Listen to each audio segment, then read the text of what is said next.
인생은 그 마음에서 시작해서 마음으로 마감합니다. 살려서 일어나는 이 모든 일들 하나하나는 마음의 허락 없이는 절대로 움직이지 않습니다. 해서 이 마음으로 시작해서 마음으로 인생을 마감하는 이 사실을 정확히 아는 사람이 많지 않습니다. 한데 이 사실보다 중요한 것은 없습니다. 사실 우리가 일어나는 모든 일들 또는 모든 문제는 결코 여기서 벗어나질 않습니다. 그래서 우리가 시마다 때마다 그 마음만 잘 살필 수만 있어도 인생의 반은 성공한 사람이다. 그리고 이 마음을 지으신 이 분 앞에서의 이 마음의 움직임으로 산다. 이건 엄청난 일입니다. 지금도 이 마음이 우리의 삶을 주도합니다.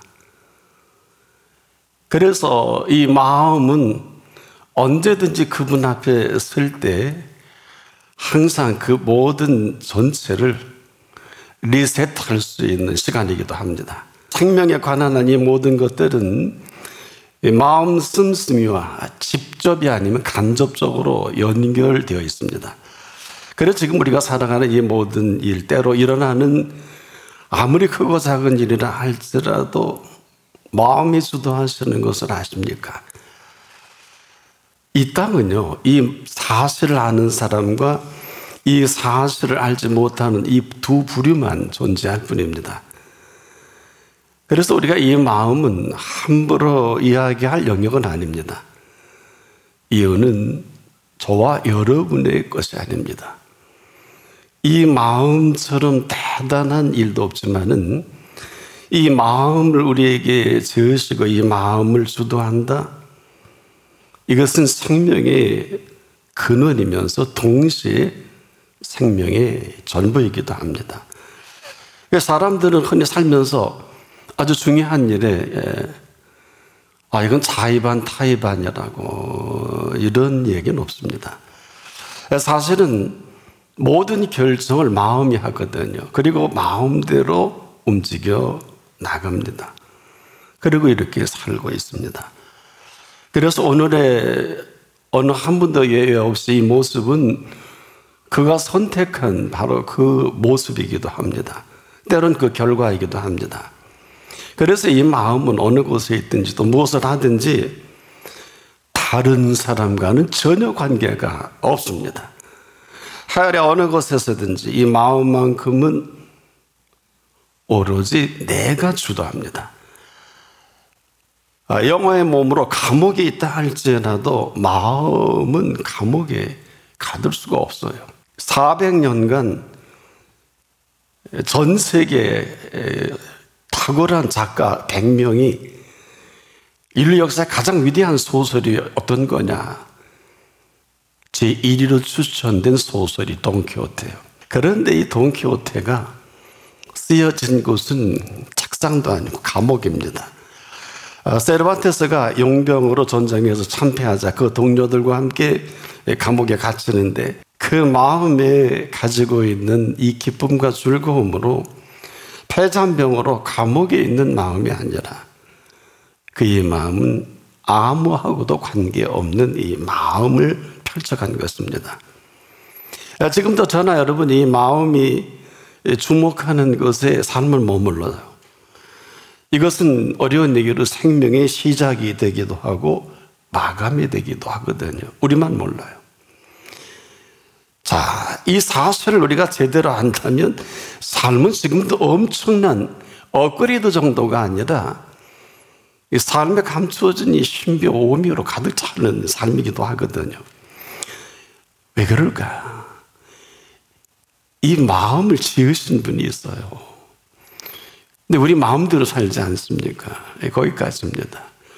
이 생명의 주인이신 이분이 얼마나 대단한 마음을 가지고 선물로 주신 이 선물, 바로 마음 선물이거든요. 그래서 아무리 강조해도 지금 지나침이 없는데 왜 그럴까요? 저나 여러분이나 생명의 근원이 여기부터 시작이 됩니다. 이렇게 설명까지 하셨어요. 무릇 지킬 만한 것보다 더욱 네 마음을 지키라. 생명의 근원이 이에서 남이니라. 바로 생명의 근원이 되면서 이 근원의 시작은 그 마음이요, 마음에서 인생은 시작해서 마음으로 마감하는 걸 누가 알겠습니까? 그래서 그 사람의 일생은 마음 먹기가 아니에요. 그 사람이 마음이 주도하는 거예요. 아무리 마음 먹으면 무슨 소용이 있겠습니까? 건강도, 재능도, 재물도, 돈까지라도, 심지어 살고 죽고 화가 되고 복이 되고 흥하고 성하고 쇠하고 망하는 이 모든 일을 마음이 주도합니다. 그래서 이 마음대로만 우리가 하지 않는다면 마음은 지금도 마음 지으신 분 앞에서 저나 여러분이 이 땅을 살아가는 동안 그 마음의 천국을 이루시고 살아가게 할 마음입니다. 아유, 놀라운 일입니다. 그렇지 않은 게 지옥 같은 마음으로 내어버려 두사 그랬거든요. 그래서 지옥 같은 생활하다 지옥으로 떨어질 수밖에 없어요. 마음이 주도합니다.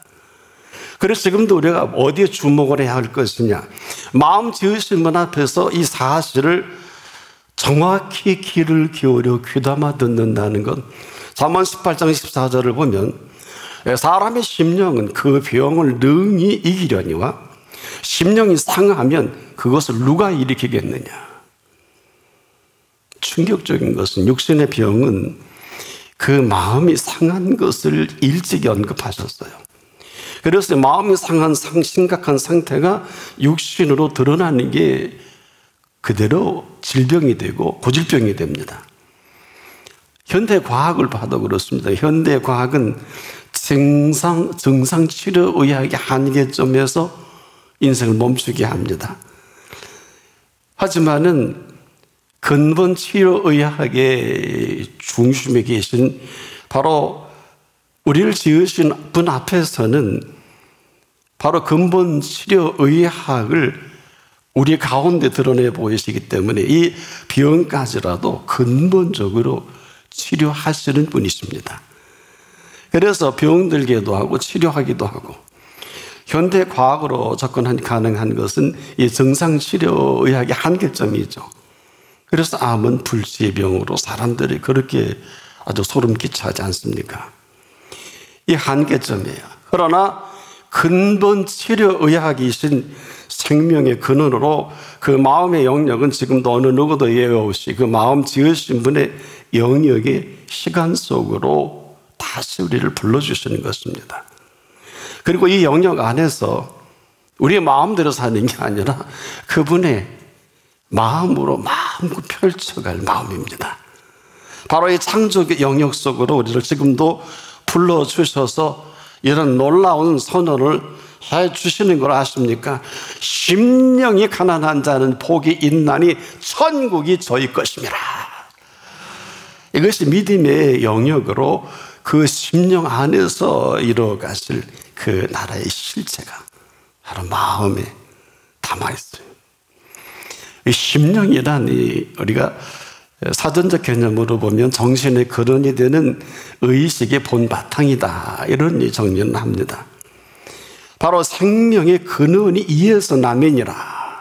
놀라운 일이죠. 무릇 지킬 만한 것보다 더욱 네 마음을 지키라. 왜?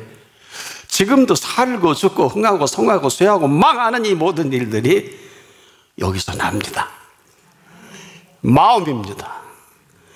바로 우리의 이 마음은 지금도 어느 한 사람도 예외 없이 심령으로 천국을 이루고 살, 여러분, 이보다 더 시급하고 구체적이고 이거보다 더한 절체절명이 어디 있겠습니까? 그래서 이 사실을 구체적으로 이렇게 언급을 해 주셨어요. 잠언 4장 22절에 보면 그것을 얻는 자에게 생명이 되어 그 온 육체의 건강이 되느니라. 마음의 즐거움으로 얼굴을 빛나게 하여도 마음의 근심은 심령을 상하게 하느니라. 여러분 심령이 상하게 하면서 겉으로 드러나는 게 모든 질병이에요. 그래서 이 마음은 저나 여러분이 마음대로 하는 마음이 절대로 아닙니다. 그렇게 하면 반드시 책임을 져야 돼요. 이게 인생의 비극이에요. 이게 인생의 절망이에요. 전혀 그럴 필요가 없어요. 마음대로 한 겁니다. 지금도 이 마음은 너무 좋으셔서 저나 여러분에게 선물로 주신 마음입니다. 여러분 주실 때 얼마나 좋아하셨는 줄 알아요? 심히 좋아하셨습니다. 너무 기뻐서 나와 같은 마음을 인생이라는 사람들이 살면 얼마나 좋을까. 근데 지 멋대로요. 우리의 모든 인생의 모든 날이 주의 분노 중에 지나가며 모세가 120년 살고 깨달은 인생 진리입니다. 마음만큼은 저와 여러분의 것이 아닙니다. 주신 분의 선물입니다. 선물은 선물답게 여기면 큰 선물이고 큰 은총이지만 선물을 우습게 여기면 얼마나 인생이 우스워지는지를 아세요? 아니, 지옥입니다. 삶이 지옥이에요. 그래서 생명을 포기하는 거예요. 여러분, 이 마음은 지금도 생명의 근원으로서 우리가 얼마든지 그분 앞에서 모든 것의 시작을 이 마음이 하기 때문에 지금도 어떻습니까? 우리가 만 가지를 뒤로 젖혀두고 왜 여기에 몰입을 해야 할 거냐? 보세요. 무릇 지킬 만한 것보다. 이건 뭘 얘기할까요? 돈이나 건강이나 명예가 아니에요. 우린 여기 전부를 걸죠. 그렇게 살 수도 어쩔 수 없지요. 근데 마음이 그걸로 빼앗겨버린 마음, 상실한 마음이요. 도둑질한 마음이 되거든요. 그럼 내가 책임을 져야 돼요. 도둑은 지가 도둑한 물건을 책임을 지는 거 아니에요. 우리가 마음대로 한 이 사실은 그 사실만큼이나 인생을 그 늪에 빠져 헤어나오지 못하게 해요. 그래서 마음은 생명의 근원이라는 게 뭘까요? 생명의 근원은 지금도 살기도 하고 죽기도 합니다. 화가 되고 복이 되게 합니다. 흥하고 망하고 성하고 쇠하게 하는 마음인 걸 아는 사람이 얼마나 될까요? 그런데요, 이 마음은 마음 지으신 분의 마음으로 지금 얼마든지 그분 앞에서 살 때 우리가 보통 그러죠. 사람이 행복하다. 뭐가 행복할까요? 마음이 행복한 걸 말하거든요. 여러분, 그래서 이 복 있는 사람이라는 성경의 모든 얘기는 이 이야기입니다. 여러분, 복 있는 사람이 정신 나갔어요? 악인의 길을 뭐 하려고 쫓아요? 아니, 복 있는 사람이 죄인의 길에 떠다 밀어도 안 가요. 이렇게 해야 복을 주신다는 게 아니에요. 또 이렇게 해야 또 복된 게 아니라 복 있는 사람입니다. 이 복 있는 사람은 항상 그 마음이 그분을 향해서 열려져 있는 이 삶을 말합니다. 그래서 한번 17장 22절에 이런 사람이 마음의 즐거움은 양약이라도 심령의 근심은 뼈로 마르게 하느니라. 그럼 여기서 누가 살려낼까? 아무도 못 살려내요. 그런데 이렇게 말씀하셨어요. 어떤 상황, 어떤 모습에서 그 음성이 들려지고 들을 수만 있다면 이 모든 굴레에서 그대로 자유롭게 하시는 38년간 병든 자가 누워 꼼짝 못할 때 찾아가신 이유가 예수님이 아니면 길이 없어요. 모든 병자가 그렇게 했습니다마는 그래서 이렇게 잠언 4장 22절에 그것을 얻는 자는 생명에 대해 온 육체의 건강이 됨이니라. 이때만이 생명이 생명다워질 수가 있는 것입니다. 자, 그것은 뭘까요? 이런 거예요. 잠언 4장 21절로 22절에 보면 내 아들아, 내 말에 주의하여 나의 이른 것에 내 귀를 기울이라. 그것을 내 눈에서 떠나게 말며 내 마음속에 지키라. 이렇게 사는 사람이 얼마나 되겠습니까? 지금도 보세요. 뭐 트레이닝하고 큐티하고 뭐 말씀 은혜 받고 뭐 잘 뭐 훈련되면 전부 다 얼마나 스스로 지혜로운 줄 알고 아주 스스로 잘난 줄 알고 여기에다 또 의로운 척하지 않잖아요. 바리새인 기질이 얼마나 많아요. 어림도 없어요. 이 모든 외식은 사람을 속일 수 있어도 우리 마음을 지으신 분 앞에서는 속지 않습니다. 그분 속으면 큰일 나죠. 그래서 이런 사람들에게 이렇게 말씀하셨어요. 잠언 3장 7절로 8절에 한번 귀를 기울여 들어보세요. 스스로 지혜롭게 여기지 말지어다. 여호와를 경외하며 악을 떠날지어다. 엄청난 얘기예요. 우리가 그분을 경외하지 않는 일거수일투족 모든 범사는 악이에요. 이걸 제대로 정리된 사람이 얼마나 될까요? 스스로 지혜롭게 여기는 게 뭐예요? 아시겠지? 그리고 자행자지. 기도하고 보고하고 멋대로 하면 자기 하나님 아니에요. 우리 그렇게 살지 않아요. 결제 아직 안 떨어졌거든요. 그래서 서두르면 이스마엘이에요. 기다리면 이삭입니다. 지혜롭게 여기니까 이스마엘 작품 만들지 않습니까? 하나도 지혜롭지도 않고 의롭지도 않는 우리가 무슨 평안이 있겠습니까? 근데 이 모든 것은 우리의 마음이 주도합니다.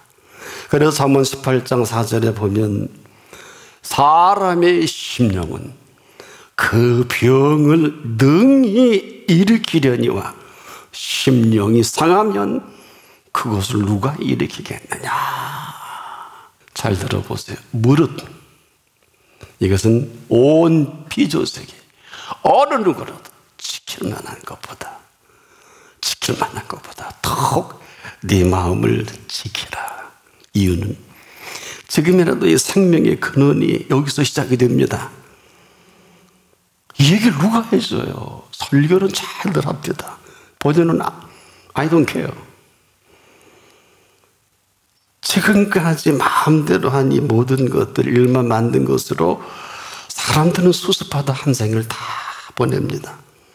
그렇지 않아요? 빚 갚으려고 저질러 놓은 거 같고 자식 일, 내 일, 뭐 온갖 일에 남의 거 갚아야 살겠고 망했으면 다시 추수그려 살리. 이게 인생입니까? 이게 헐짓입니까? 지금도 우리가 중병에 들어서 나은 것만 생각하지 어느 누구도 왜 내가 이 병을 들었는가 원인을 제공하고 원인을 아는 사람 아무도 없어요. 만약에 원인을 안다 그러면 누굴 찾아가야 되겠어요? 그렇다고 정상치료의학의 현대과학을 절대로 무시하지 마십시오. 이분들은 증상을 발견하는 데는 탁월합니다. 책임은 못 져요. 이게 정상치료의학이에요. 그러면 근본치료약은 뭐냐? 이분은 모든 만병의 근원을 치유하십니다. 왜? 그 시작점을 아시기 때문에. 자, 그래서 우리가 이 마음만큼은 지금도 사라진 것도 아니고 아직 끝난 것이 아니거든요. 때문에 남녀노소 물어나고 이 마음만큼은 지금이에요. 지금입니다. 이전까지는 어떻게 살아왔는지 잘 모르겠습니다만은 지금 이 생의 모든 것을 완벽하게 리셋할 수 있는 시간이에요. 그래서 리셋한 그 마음으로 펼쳐갈 것이냐 아니면 살아오던 대로 하고 싶은 대로 살아갈 것이냐 전부 여러분이 그 마음을 주도합니다. 아직 그래도 십자가상의 우편 강도보다 낫잖아요? 거기까지 가야 될까요? 지금 이 순간이 생의 분수령과도 같은 시간입니다. 왜? 마음 씀씀이가 지금까지 내 하고 싶은 대로 내 마음대로 펼치고 내 마음대로 조가지 기와집 짓고 인생을 마음대로 구가했다면 여기까지. 이 마음 씀씀이가 새롭게 얼마든지 주신 마음의 시간으로 리셋할 수 있는 시간입니다. 이런 사람은 하루를 살아도 천국의 삶을 담아서 살아갈 마음이에요. 그래서 지금도 수고하고 무거운 짐진 자들아 다 내게로 오라. 어마어마한 부르심이에요. 초청도 이런 초청이 어디 있을까요? 왜? 네 생에 유일무이하게 내가 너를 쉬게 하리라. 그래서 이 마음만큼은 이 마음 지으신 분 앞에서 살아갈 마음입니다. 더는 안 돼요. 여러분 그만 일 벌리세요. 이 마음은 우리의 마음 속에 예수님이 선언하신 대로 우리 마음이 제대로 그분에게 비춰지면 이 땅에서 유일무이하게 천국의 삶을 마음껏 인조하다가 천국의 삶이 뭐예요? 이리 보고 저리 봐도 기쁘고 즐겁고 이래도 즐겁고 저이래도 즐겁고 태어나도 즐겁고 시집가도 즐겁고 장가가도 즐겁고 또 망해도 즐겁고 이런 사람 망하는 일은 없을 거예요. 왜? 그분이 불꽃 같은 눈동자로 지켜주실 거니까. 지 멋대로 하면 외면이 뭐예요? 너 마음대로 해. 로마인들을 향해서 바울이 로마서를 기록한 첫 번째 이유가 뭔지 아세요? 내어버려 두사 그랬어요. 바울을 내어버려 뒀다면 나의 이름을 불러주지 않았다면 그래서 그는 로마서를 쓰게 됩니다. 하나같이 내어버려 둔 이 인생의 고뇌와 고통과 여러분 어때요? 슬픔과 큰 울 일 뭐 있어요? 울 일이 아니에요. 고생할 일도 아니에요. 여러분 사랑의 고통은 즐거운 고통이지 그렇게 힘든 고통이 아닙니다. 그 사랑의 고통까지라도 보상이 있어요. 근데 지금 얼마나 허접스럽게 인생을 살고 있습니까? 쉼을 얻으라는 얘기는 내가 네 마음을 선물로 줬으니 네 주도적인 인생에서 이미 내가 네 마음을 주도할게. 이게 쉼을 얻는 것입니다. 그래서 지금도 우리가 증상을 하는 데는 아주 탁월합니다. 사람들이 이런 죄도 저질렀고 저런 죄도 저질렀고 그래서 율법으로는 구원이 없어요. 사람을 보고 정확하게 얘기하는 천부적 재능이 있어요. 근데 근본을 모르면 아무것도 모르는 것입니다. 이런 거예요. 너 왜 그랬어? 이건 정상입니다. 그래도 괜찮아. 지금이라도 다시 할 수 있으니 나는 네가 내 옆에 있는 사실만으로도 참 행복하단다. 이것은 근본입니다. 이 근본은 언제라도 뉴 스타트를 할 수 있는 이 가능성을 열어놓은 시간이기도 합니다. 지금입니다. 그분이 우리 인생에 수고한 무거운 짐을 나보다 더 잘 아십니다. 수고하고 무거운 짐진 자들아 다 내게로 오라. 내가 너희를 아무도 우리를 쉬게 할 수 없어요. 쉬게 하리라. 인생은 쉼을 얻고 살아갈 인생이요. 인생은 살아계신 그분을 믿는 믿음으로 사는 게 아니에요. 믿는 믿음으로 말미암아. 하루를 살더라도 천년을 살아도 깨닫지 못한 그 살아계신 생명의 신비를 살아가는 걸 그리스도인이라고 합니다. 이제라도 마음 지으신 분 앞에서 우리 마음은 마음껏 펼쳐갈 마음입니다. 이보다 더 큰 행운은 없어요. 그러나 이 행운은 만나야 합니다. 만나면 이보다 큰 은총을 헤아려 없습니다. 다 내게로 오라. 아무도 이렇게 부른 일이 없어요. 왜? 실력이 없어요. 능력도 없어요. 아직도 머뭇거리시렵니까? 내가 너희를 쉬게 하리라. 그러고 나서 참 쉼을 얻을 수가 있습니다.